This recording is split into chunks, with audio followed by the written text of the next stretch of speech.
இந்த அளவுக்கு ஒரு கொடூரமான ஒரு சம்பவம் நடந்திருக்கு. 39 பேர் உயிரிழந்திருக்காங்க, 8 குழந்தைகள் உட்பட. இப்படி இருக்கிறப்போ தன்னோட தலைவனை காப்பாத்துறதுக்காக சில விஜய் ஃபேன்ஸ் இவ்வளவு கேவலமா இறங்குவாங்க அப்படின்றத நான் நினைச்சு கூட பார்க்கல. இறங்கிட்டாங்க. அவங்களோட தலைவரோட பேர் கெட்டக்கூடாது அப்படின்றதுக்காண்டி தன்னோட குழந்தை உயிரிழந்து படுத்த படுக்கையா கிடக்கு, தன்னோட புள்ள செத்து போய் தன்னோட கண்ணு முன்னாடி கிடக்க, அதனால அழுதே மயங்கி போன அம்மாவை தூக்கிட்டு போறாங்க. அந்த அம்மா நாடகம் ஆடுதுன்னு ஒரு விஜய் ஃபேன் ஒரு தற்குறி பேசியிருக்கான்.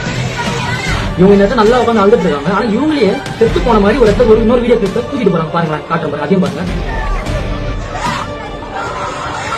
இவங்க தான் உட்காந்து அழுதுட்டு இருக்காங்க. அப்ப இவங்களே வந்து பாத்தீங்கன்னா நல்லா உட்காந்து அழுதுட்டு இருக்காங்க. ஆனா இவங்க எப்படி செத்து போன மாதிரி தூக்கிட்டு போறாங்க? இல்ல டெத் இன்க்ரீஸ் வந்து அதிகப்படுத்துறதுக்காக இந்த மாதிரி பண்றாங்களா இல்லன்னு தெரியல. அந்த பையன் சொல்ற மாதிரி இந்த பர்பிள் சுடிதார் போட்டு அழுகிற லேடி இருக்காங்க. அவங்க ஒரு வீடியோல அழுதுட்டு இருக்க மாதிரியும் இன்னொரு வீடியோல அவங்க இறந்துட்டாங்கன்னு கவுண்ட் காட்டுறதுக்காண்டி தூக்கிட்டு நடிக்கிற மாதிரியும் பேசியிருந்தான் அந்த பையன். இந்த லேடி எதுக்காக அழுதுகிட்டு இருக்காங்கன்னா அவங்களோட பையனை இழந்து, அவங்களோட பெத்த பிள்ளையை இழந்த துக்கத்துல அழுது அந்த அம்மா மயங்கி விழுந்திருக்காங்க. அந்த மயங்கி விழுந்த அம்மாவை தூக்கிட்டு சிகிச்சைக்கு தூக்கிட்டு போற வீடியோ தான். உடனே தூக்கிட்டு ஓடுற மாதிரி வீடியோ போடவும் இறந்துட்டாங்கன்னு ஃபேக்கா கவுண்ட் காட்டுறதுக்காண்டி இப்படி நடிக்கிறாங்க அப்படின்ற மாதிரி உயிரை பறி கொடுத்துட்டு துக்கத்துல உட்கார்ந்து இருக்கவங்க மேல வீண் பலி போடுறதெல்லாம் எவ்வளவு கேவலமான விஷயம். மாதிரி இன்னைக்கு காலையிலையும் ஒரு வீடியோ வைரல் ஆச்சு. அதாவது ஒரு பிரவுன் கலர் சாரி கட்டின அம்மா அழுதே மயக்கம் விட்டு அவங்கள ஸ்ட்ரெச்சர்ல ஏத்திட்டு போறாங்க. இந்த மாதிரி ஃபேக்கா கவுண்ட் காட்டுறதுக்காண்டி செத்த மாதிரி நடிக்கிறாங்க அப்படின்னு சொல்லியிருந்தாங்க. அந்த அம்மா மயக்கம் விட்டு அவங்கள சிகிச்சைக்காண்டி எழுத்துட்டு போயிட்டு இருந்தாங்க. இப்படி இருக்கிறப்ப பறி கொடுத்து நிக்கிறவங்க மேல பழிய போட்டு இப்படி துக்கத்தை கொச்சப்படுத்தாதீராடே. மொத்தத்துல இவ்வளவு பெரிய சம்பவத்துல விக்டிம் யாரு தெரியுமா? அந்த 8 குழந்தைங்க. மத்தவங்களாவது அவங்க எங்க போறோம் எவ்வளவு கூட்டம் இருக்குன்னு தெரிஞ்சு போனாங்க. ஆனா அந்த 8 குழந்தைகளுக்கும் நம்ம எங்க போறோம் எங்க வர்றோம்னே தெரியாம அந்த இடத்துல போய் இறந்து போயிருக்கு.